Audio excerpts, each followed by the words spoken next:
Yeah. Yeah. So that is exciting. You're talking about playing these. I went through your set list, and you're, like a new band, you're playing songs that have not been released yet to an audience that that doesn't know these songs. So that's kind of exciting for both of you. Did you get feedback, like how to improve these songs, or what? Were you able to fine tune these songs by playing it, testing it on the road? I think we played it different every night. What are we waiting for? Yeah. Yeah, exactly. Became We've been playing that for a couple of years. Yeah, it's and really that's evolved. Yeah, it has. So it's kind of a benefit. But the recording that's on the record that was like from the jam session. Yeah. Was a mic, one stereo mic hanging from the ceiling, and that was the drum track. We got the drum track from that. It was like, that is amazing. It's so amazing. It's like so. That is so amazing. It had such a vibe. We tried to go record it in a studio and replace it, but it didn't have a vibe. Those drums have a great mojo. That's what it is. The one mic mojo. Yeah. So one mic on the drum. So where how did that come about? Because usually you have to mic all. Wow. Well, we were just having a jam session. This was the initial thing where all of these took place, and it just was like we captured it to see what was going to come out of it. So David Listen back. Yeah. had a mic hanging from the ceiling. That I don't know. Is it always there? Maybe. It's a stereo ribbon mic. Yeah. So we were in the room where David is sitting right now. Yeah.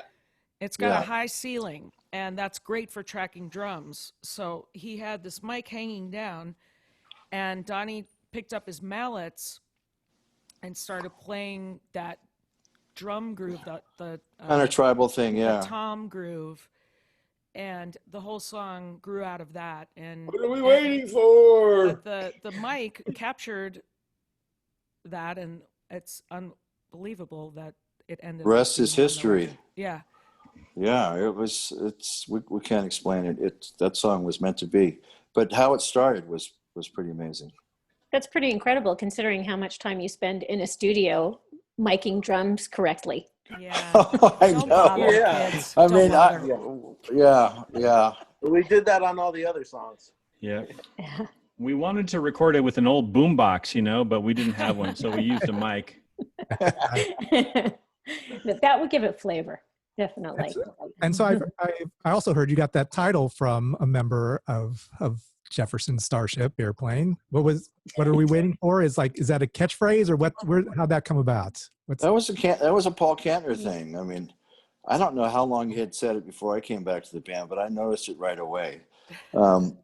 There was, a lot more when you showed up somehow. Yeah, I mean, Paul, you never knew as far as, we kind of had the core of what we were going to do on stage, but you never knew if Paul was going to call off some song that maybe I didn't fucking know. Excuse me. That's all right. You can it's a podcast.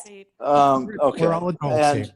so, I mean, he would do kind of this pose, what are we waiting for? But I remember most of the time, in between songs, he's trying to get us to do a song, mostly my attention, and saying, "There's my dogs," and saying, "What are we waiting for?" He'd come up on the drum riser and kind of get in my ear and say, "What are we waiting for?" He had kind of a weird, deep voice. And it kind of went into this little joke where we always kind of said that to each other. "What are we waiting for? I don't do hugs. Oh, stop." And all the little things that Paul would say and do and the Paulisms. But and I came up with kind of a melody for those words. What are we waiting for? And kind of a little thing on the bridge, and Kathy just ran with it and came up with great words, and it turned out to be as silly as the idea is and how it kind of started. For me anyway, it's amazing what it turned into. But what are we waiting for came from Paul about telling me, do you not know this? What are we waiting for? I go, no, I don't know this. What is this? And so I don't know. It's a weird explanation of kind of that spectrum of where he came from and who he was, and that was a Paulism. What are we waiting for? That turned into what are we waiting for? The song, And That's a really Kathy, nice tribute. Kathy again wrote some great words. Yeah, that's a great That's tribute.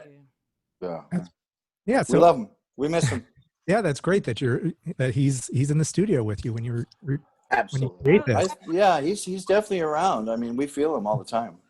He's 100% the inspiration for this record from beyond. And I personally don't believe that death is the end. And I think Paul is still out there, and I absolutely think he's working on this record with us. Saying, And, what are we waiting for? yeah, you know, I mean, it's really, I mean, it feels really magical the way it's all come together and the timing and everything. And, you know, we went through a little rough period after he passed away, and it was a hard, you know, rebuilding for us.